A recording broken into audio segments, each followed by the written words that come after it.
I'm so delighted to be here. I've been thirsting to come to Tbilisi and to Georgia, especially to come and pray with His All Holiness, the Catholicos Patriarch Ilya II, so deeply revered in the West by Orthodox Christians in America, and also to be with the good people of the World Congress of Families. I enjoyed very much my last 2 years of interaction with this premier gathering of scholars and activists and family lovers.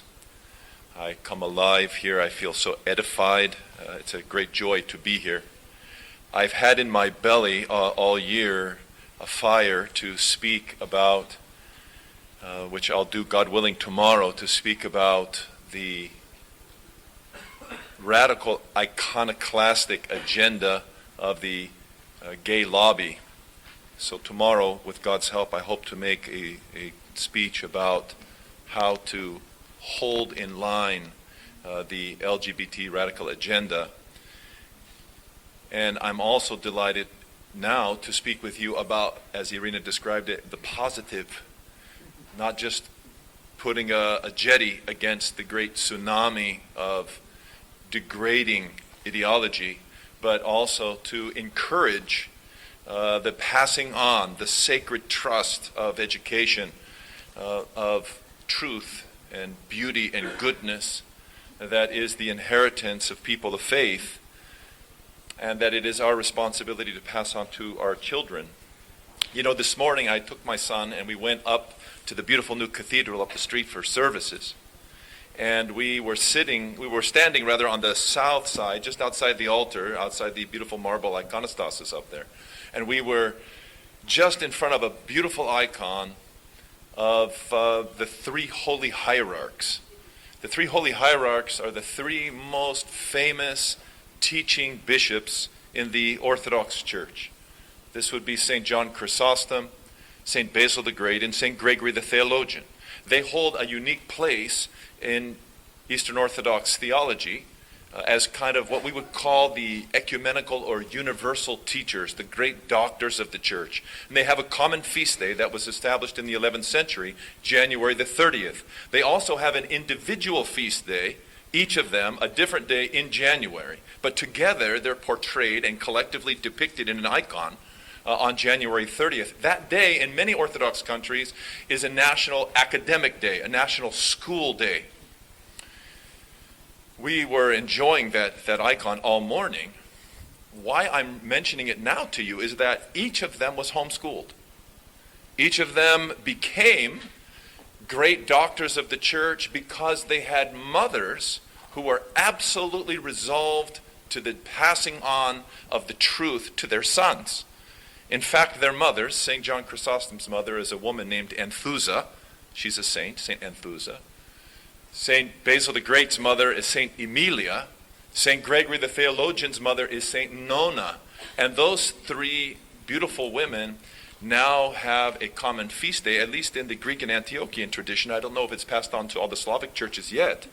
But on the feast that follows the Feast of the Three Holy Hierarchs, the major feast of the Lord, on February 2nd, Ipapandi, the feast of the meeting of the Lord in the temple when Jesus was brought to the temple, that octave, those 8 days that follow in which we celebrate that feast, the Saturday that always falls in there is dedicated to the mothers of the three holy hierarchs. These incredible women who gave to us their sons. You know, specifically I want to mention something about St. Anthusa. St. John Chrysostom's mother became a widow when she was 20 years old. And she remained in her widowhood dedicated to his education for about 20 more years until she passed away around the age of 40. And he describes, St. John Chrysostom, the greatest preacher in the history of the Christian church. He describes his mother's devotion to him and what he owed to her. And he recalls, he puts into his writings words that she had told him, that she had preserved his father's inheritance for him and had only spent funds to hire tutors and instructors to make sure that he would have a very high quality education. Don't we all bow down to that woman today? If those men, and in deference to my revered Catholic brethren and Protestant brethren, the parallel, of course, to the three holy hierarchs in the East is St. Augustine in the West. He's the only one in the West who holds the kind of authority, teaching authority that the three holy hierarchs have in the East. And think of his mother, St. Monica. It was these women who fashioned the great doctors of the church. So right out of the gate, I just want to say that the presumption is that the investment of parents in the education of their children is simply the way that we Christian people have passed on our faith forever. Forever. If you are interested in reading a little something about homeschooling and about education, I want to recommend a text to you. It's a text that was actually written by St. John Chrysostom himself, and it's called On Vainglory and the Proper Education of Children. On Vainglory and the Proper Education of Children. In that text, St. John Chrysostom presents his vision for what education is like. And he hits on several main themes. I just want to mention them to you. First, he assumes that the process of developing a child and educating a child is a process in which the soul of mother and father are deeply invested, meaning that it's not just about educating the children, but the process of educating children is a process of the character formation of the parent. And I'll tell you, as a homeschooling person, as a father who has homeschooled, even though I must say, I'm not even worthy of that title. If my wife was here, she should be standing here talking. A friend of mine told me the day I was married almost 30 years ago, he said, look, you're marrying a good wife, just try to stay out of the way so you don't ruin it. How true that was. St. John Chrysostom believed that the process of parenting was a transformative process, not just for the children, but for the parents. That really ultimately both mother, father, and children are being parented by God in his loving embrace. He is educating us all for paradise. And this is not something that we should just pass on, some responsibility we should just pass on lightly to others. If we do, we may not just be compromising our children's formation, we may be stealing from ourselves what we need to learn by way of patience, by way of knowledge, by way of devotion and virtue, and other things. So this is one aspect. He also describes, in his text, he describes the process of home education as a process of being an artist. He says the parents are like sculptors, and their children are their sculptures. And a good sculptor takes a very long time. He does a little rubbing here, he does a little chipping here, a little buffing there, and then he steps back and he looks at his statue and he says, well, how am I doing there? Well, I kind of messed up a little bit there. I'll alter this process. I'll be more detailed here. I'll do a finer polish here. This is the process of homeschooling. He describes it not just as the passing on of information, but the passing on of a way of life. There's a beautiful reference in his text where he counsels fathers to take sons as they're passing into manhood. He counsels them to take their sons at night. He wrote this when he was a priest in Antioch, which at that time was a burgeoning eastern city. He said, take your son out at night and go to the taverns and sit outside the taverns and wait for the foolish men who drink too much to come out of the taverns, and watch the men stumbling over themselves as they're walking home. And then say to your son, son, look at that man.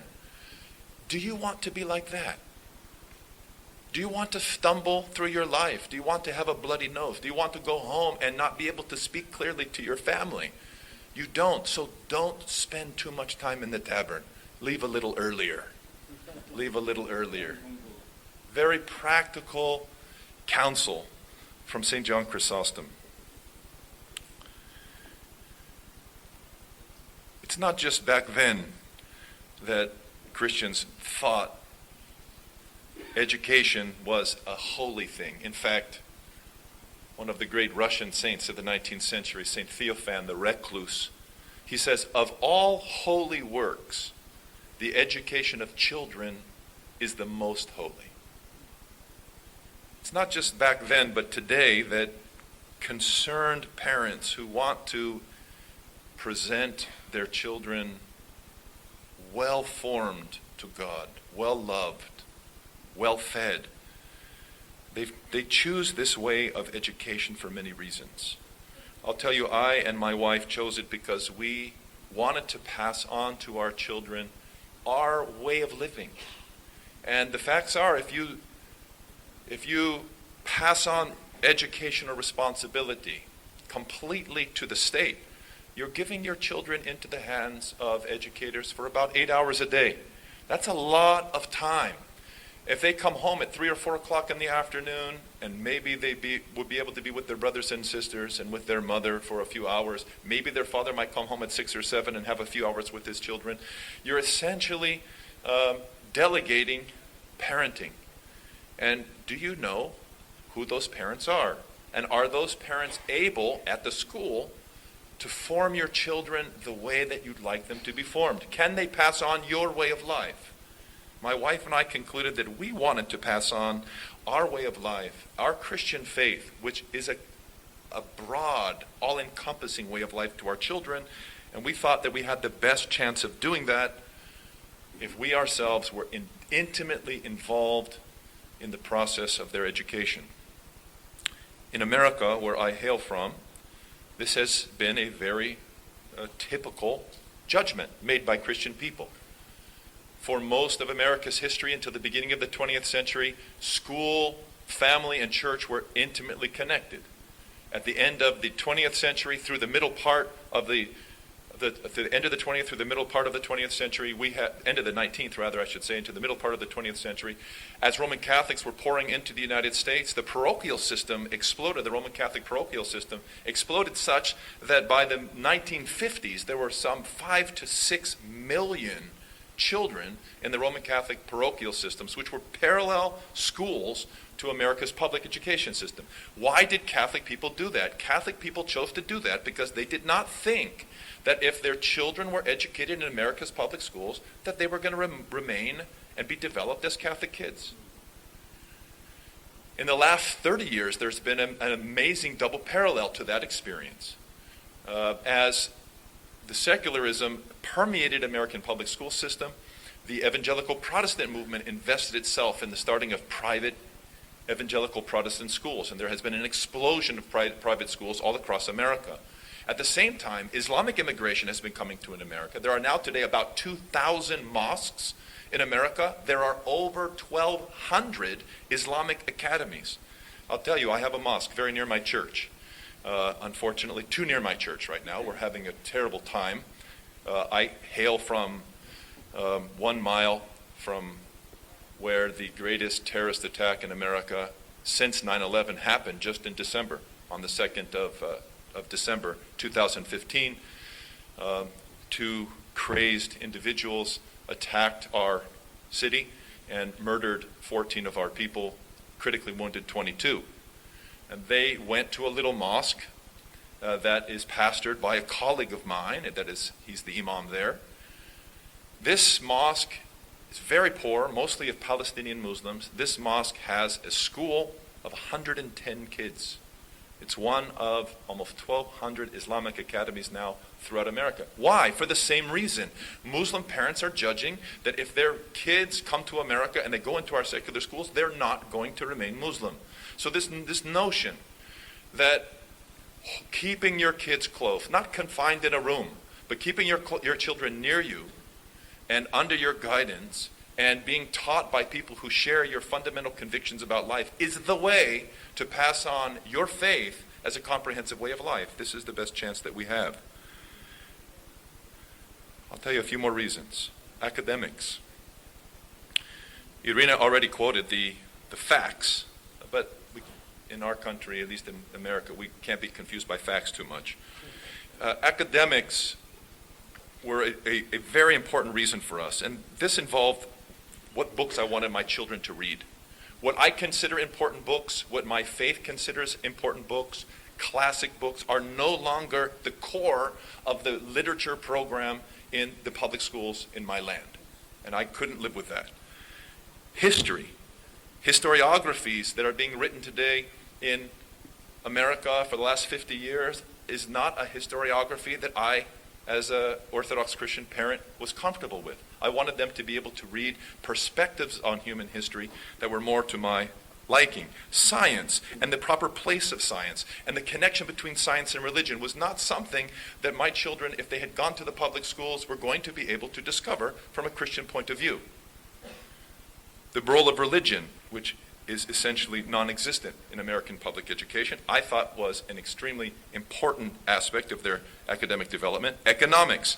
If you have been following anything about American politics, you know that we have lost our minds with regards to economics. We are all feeling the burn in America at this moment, and a whole young generation of millennials are growing up without any basic grasp of traditional American sense of economics.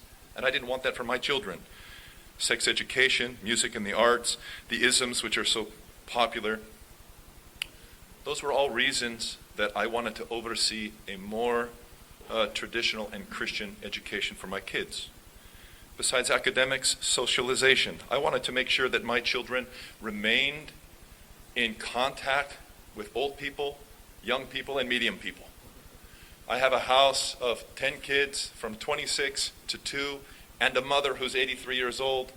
I pastor a very large parish that has old, young, and everything in between. And from my perspective, that kind of natural involvement with all the age spectrums, tremendous blessing, a tremendous blessing for my children to be able to live what I consider to be a normal life. The idea that they would go to the public school and spend most of their life each year only with their peers of the exact same age, forgive me, insanity. Insanity. Discipline. I have a brother-in-law who was a teacher in the public school system. And I remember when I first went to visit his high school class in Los Angeles, my hometown. And I walked into his class. He's a biology teacher. And there were about 60 children in the class, 60 young people in the class. 5, I counted, 5 were actually listening to his lecture. The rest were sitting in windowsills, having conversations, listening to their, phone devices. Some were dancing in the middle of the lecture.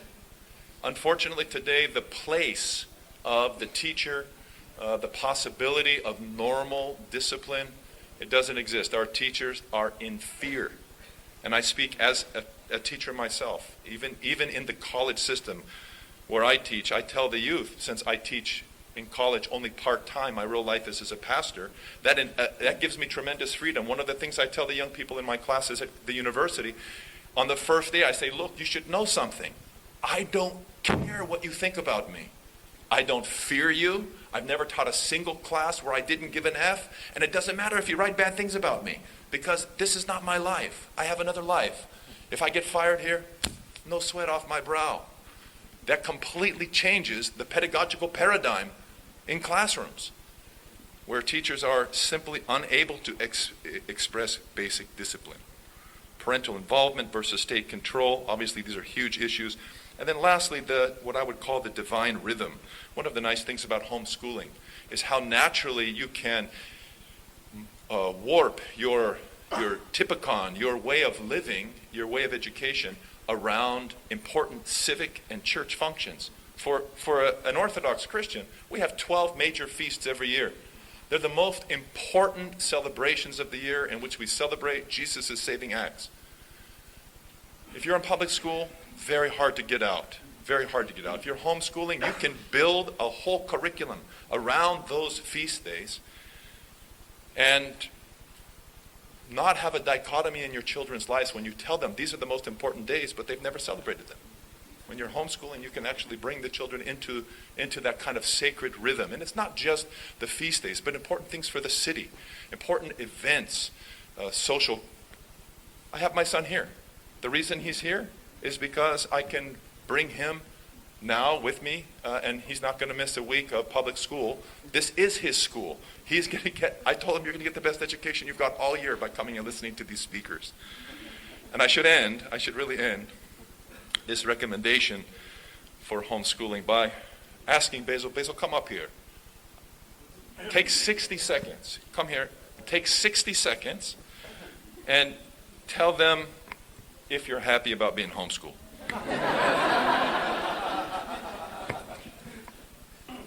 Hello, everyone.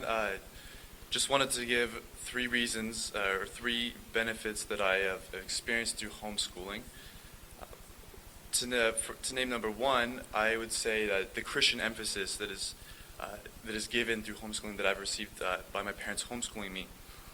Just for an example, I remember reading Mere Christianity, which most of you might be familiar with, and having full class discussions through a co-op group on the moral law and tracing it through history and civilization. And these kind of discussions I don't believe I'd be able to receive throughout public school, and they were extremely forming, and I very much enjoyed it.